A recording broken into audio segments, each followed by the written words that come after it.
Happy Victory Monday to everyone watching. Woke up and the Packers are still at the top of the NFC, at the top of the NFC North, and just came off a very, very impressive victory over Aaron Rodgers and the Pittsburgh Steelers. I mean, last night was awesome. Got a little scary there in the second quarter, but the way the Green Bay Packers responded to adversity, changed up their game plan in the second half, and just utter domination over the Pittsburgh Steelers in that second half to now, again, be at the top of the NFC and the NFC North just feels great. So, of course, we have to go over all the PFF grades, break them down, react to them on both the offense, defense, probably take a look at the Steelers PFF grades as well. And, man, a PFF Review Monday is even better when it's a Victory Monday as well. If this sort of thing does interest you, along with everything else Green Bay Packers, go down and click that subscribe button. Really appreciate you guys for stopping by. Clicking subscribe will keep you in the loop with everything Green Bay Packers this season. Guys, the leaves are finally turning. The air has that crisp feel, and we are in the full swing of football season. But just because the weather may be cooling off doesn't mean your style also has to. Chubbies is here to keep the fun rolling straight into fall with soft, stretchy, fall-ready staples built for maximum comfort and minimal effort. Because fall should feel cozy, not constricting. And since football season is in full swing, guys, don't sleep on the officially licensed NFL by Chubbies collection. Bold polos, fan-ready mesh shorts, even swim trunks repping your favorite team, and I'm sure that's the Green Bay Packers. Perfect for tailgates, barstool, coaching, or couch-side touchdown dances. The shirt you see I have on right now is the Packers Performance Polo, and guys, I will say this is the absolute most comfortable polo I have ever worn. It's extremely stretchy and breathable, also moisture wicking, and it honestly just fits like a glove. And of course, I'm gonna come through for you guys. 20% off with custom promo code BASS, B-A-S, at chubbyshorts.com/bass. That's an entire 20% off your whole order at chubbyshorts.com/bass. Remember to type in the code and tell them we sent you. Find your best fit with Chubbies. A big shout out to them for sponsoring this video. All right, so let's get right into this thing. And you know what? Let's start on offense. We're going to start on offense, and I feel like some of the players at the top, obviously Jordan Love, Tucker Kraft, if he's not at the top, I think we have to boycott PFF in terms of Tucker Kraft's grades, because we know how they typically grade him pretty low, and obviously take PFF with a grain of salt, but we like to break it down on this channel as well for added context. But Tucker Kraft should be at the top, Jordan Love, and I would say maybe Christian Watson near the top as well. So let's dive right into it. Thank you PFF. You gave him his flowers, and this is very, very needed, because Tucker Kraft had 143 yards receiving. 129 of those came after the catch. I mean, this guy is a yak machine. And they finally gave him a good run blocking grade, guy.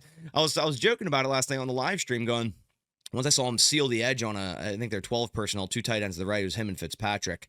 It was I think it was Wilson that bounced outside. Made an awesome block, and I was like, yep, there's his 48 run blocking grade for PFF. So I'm glad. I feel like there was no way they could give him a bad grade after a game like that. And guys, not that he wasn't already gonna get paid, but man, Tucker Kraft is gonna get paid. And right now, he's a top tight end in the NFL.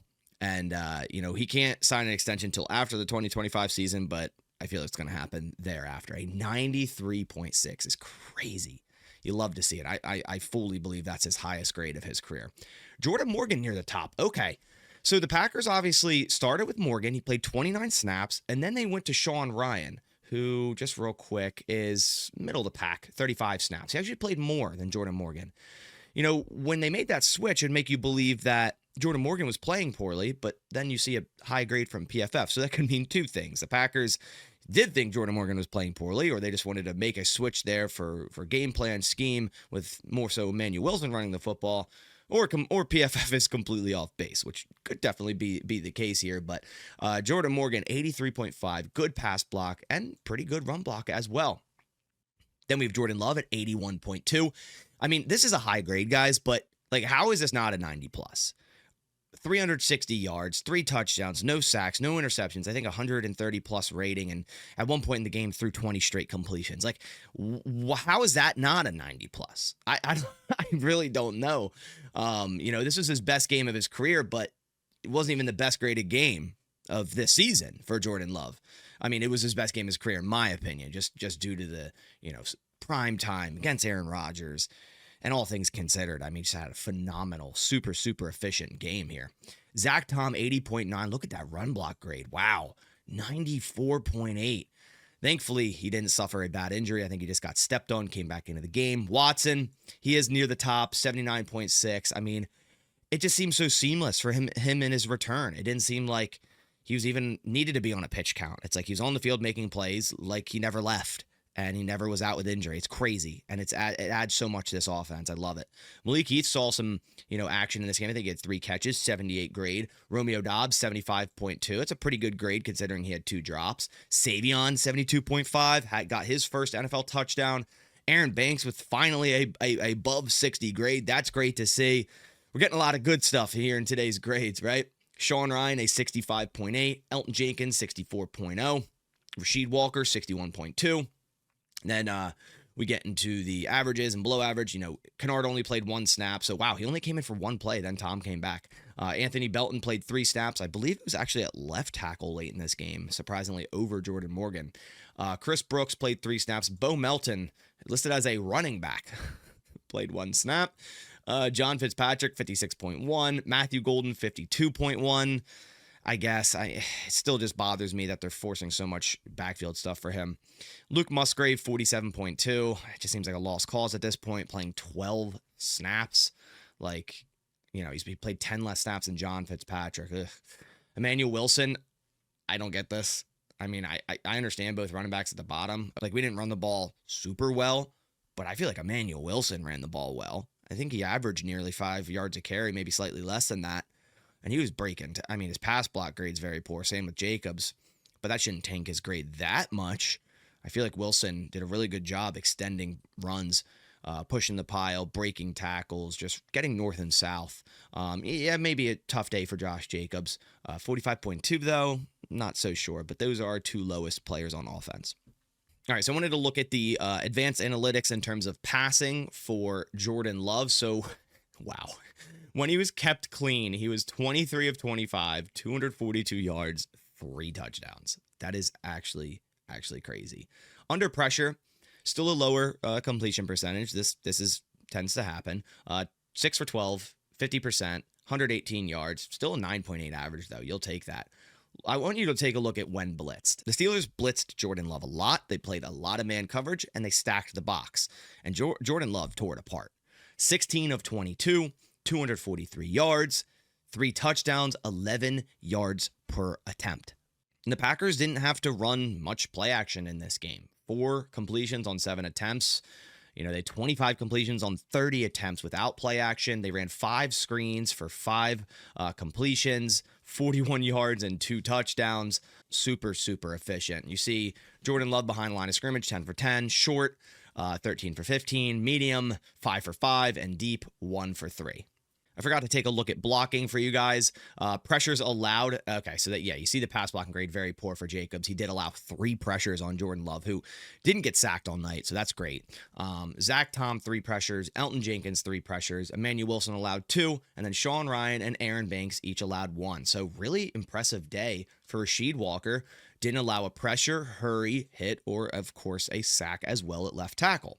All right, so let's flip it on over to the defense. Before we do so, massive shout out to Sleeper. Link down in the description. Use code BASS when making a first-time deposit. Get that matched 100% up to $100. Let's go over my picks tonight. Chiefs versus Commanders. Man, I feel like the Chiefs have played primetime like almost every week now, guys. I have a free pick for Patrick Mahomes, more than a half a passing yard. I have Deebo Samuel, more than 4.5 receptions. I have Pacheco, more than 47.5 rushing yards. And I have Xavier Worthy, less than 44.5 receiving yards. This is a $10 play to win a potential $92.70. Tail my bet, fade my bet, make your own picks, but definitely go check out Sleeper. and claim your 100% deposit match with code BASS, link down in the description. All right, so now let's go over the defensive grades for the Packers. Some guesses at the top. Rashawn Gary, 2-sack game.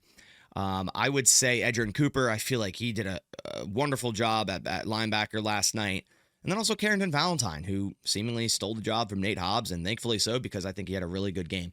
So let's dive into it. And we do have Rashawn Gary at the top, Edgerrin Cooper at 3, and Valentine, surprisingly, all the way down at 10 with a 63.8. So, Rashawn Gary at the top had 5 pressures, 2 sacks, 3 hurries, 2 tackles, and 4 stops, 83.2 grade, good run defense, tackle, pass rush. Really solid day for Rashawn Gary, who I think has, 7 sacks now this season. Both of his sacks, you could argue, were made by Micah Parsons, who pressured around the outside pretty quickly. Rodgers had to step up in the pocket and kind of fell right into Rashawn Gary's lap. But Rashawn Gary's been on a tear as of late. I think, 3 sacks in the last 2 games, so that's huge.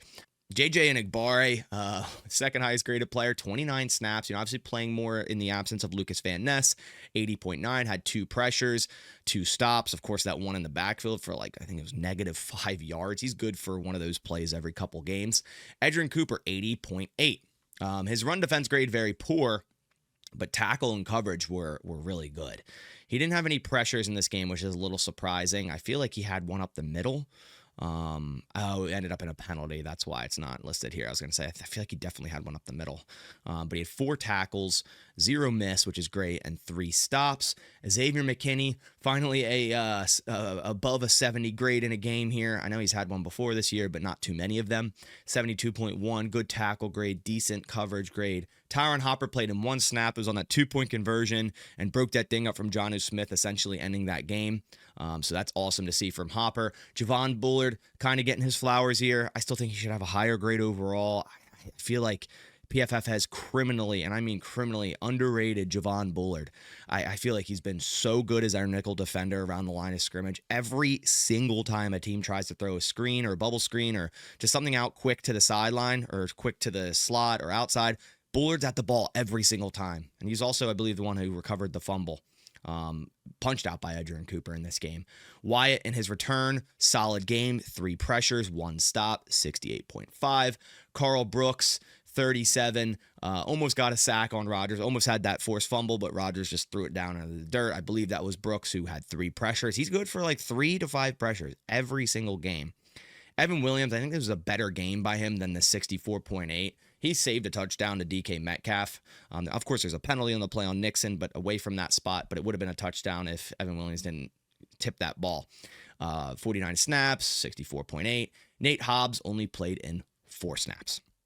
So you can clearly see that the Packers, game plan or whatever, benched Nate Hobbs from this game. And I believe those snaps only came from the nickel. So it was Valentine the entire time at outside corner, played in 62 total snaps. Somehow had the same grade as Hobbs.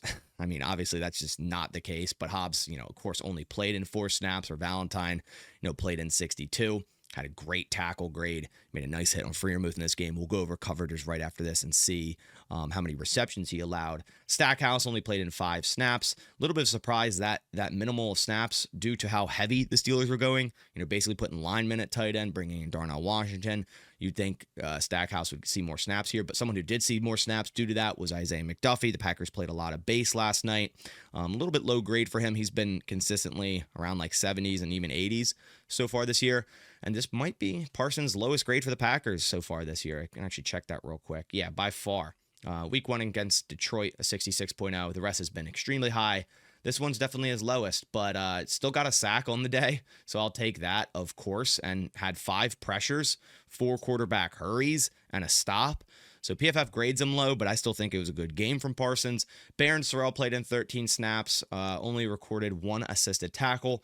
Quay Walker, 56.3, good tackle grade, but poor run defense. Keyshawn Nixon, definitely a down game for him. Got penalized a lot in this game. He just overall didn't have a good game. 42.7, earned that. Poor run defense, good tackle, but poor coverage. And then Colby Wooden, who It's been so great for us at nose tackle. Didn't have a good game. Was our lowest graded player, 41.3 in 38 snaps. Poor run defense, poor tackle because he did miss a tackle, but he did have 2 total tackles and 2 stops as well. All right, so let's go over coverages. Adrian Cooper had that 88.9 coverage grade, allowed 6 catches on 7 targets, 29 yards. That's it. So a low average there, 4.8. Javon Bullard allowed 5 catches on 7 targets for 36 yards. Here's Carrington Valentine. He allowed 3 catches on 5 targets for 31 yards. 21 of those came in garbage time to Roman Wilson in the end zone, where it's still great effort by Valentine, but Roman ended up getting 3 feet down before Valentine knocked it out. It was ruled a touchdown, as it should have been. But outside of that play, against DK Metcalf, 0 receptions allowed on 2 targets. It's phenomenal. Pat Freiermuth, 1 catch for 2 yards. Calvin Austin, 1 catch for 8 yards. I mean, at this point, the Packers should 100% realize that, hey, Carrington Valentine, is at minimum our cornerback number 2 and could potentially ascend into corner 1 for this Packers football team. And nonetheless, needs to be on the field at boundary corner. Like, he is that guy for this defense. He's a physical ball player. He comes up and makes hits. He plays physical against wide receivers that are bigger than him, like DK Metcalf. It was a great matchup for him against DK, and he did a phenomenal job. Didn't allow a single yard against DK. Keyshawn Nixon allowed 4 catches on 5 targets for 59 yards. And I talked about it in my post game. This is a game where the ref crew weren't really letting them play. They were calling just about everything out there. And I think if Nixon had the ref crew from week 2, we'd probably be saying, wow, what a great game by Nixon, because all the times he was playing physical last night, they wouldn't have been called for the most part, maybe outside of the PI. So, but Nixon's got to realize that. But that is his game, playing physical, getting hands on receivers, kind of walking that thin line of, is this holding, is this illegal contact? But the refs called it last night, and they can, and they did. And it resulted in Nixon having a pretty poor game, allowing 59 yards, 14.8 yards per reception. Quay Walker allowed 3 catches on 5 targets for 36 yards. Isaiah McDuffie, 2 for 15. Evan Williams, only 1 catch allowed for 13 yards. And those are the coverages. I didn't see Xavier McKinney, so I don't think he even got targeted in this game. So those are the Packers grades. Just quickly want to take a look at the Steelers grades. Nice grade for Troy Fautanu at right tackle. Roman Wilson, Aaron Rodgers, you can see how he graded out here, 75.9, top 3 in terms of their grades. Both tackles graded very well, all things considered. Going against Rashawn Gary and Micah Parsons is a hard thing to do. And they graded out both well. Broderick Jones at left, Fautanu at right. Some of the lower graded players, Jonnu Smith, Kenneth Gainwell. I think Gainwell was the one that fumbled, so that makes sense. Calvin Austin. And then if we take a look at defense, wow, I did not expect Peyton Wilson to be this high. It did seem like he was like in on every run play at the line of scrimmage. So this makes a lot of sense. He did have 3 stops, 4 pressures. Nice game from him. Cam Hayward, I kind of expected a good game from him. Nick Herbig near the top. TJ Watt only had 3 pressures and 2 hits and 1 hurry. I mean, the Packers neutralized TJ Watt, or should I say Zach Tom neutralized TJ Watt. Super impressive day from Tom. Some of the lower graded players, wow, they had a lot. I mean, it makes sense. The Packers torched this defense. Thornhill, 24.6. Holcomb, 28.6. Harmon, 28.6. Queen, 34.8. Wow. That many players below 50 is crazy for a defense. So those are all the PFF grades. Week 8, Packers secure another victory. Now are 5-1-1. Like I said, feels great. Top of the NFC. Top of the NFC North. Heading back home to Lambeau next week to take on the Carolina Panthers. The Packers should be able to secure a pretty easy win. Hopefully don't play down to the competition against the Panthers. You saw what just happened to them this week. So hopefully we can have another very dominating win and just completely remove that second quarter lull that we've seen in weeks prior. But I really appreciate you guys stopping by. If you could leave a like down below, it supports the channel a ton. And like I said, click subscribe to stay in the loop with everything Green Bay Packers this season. I'll catch you on the next one. Thanks for watching. And as always, go Pack Go.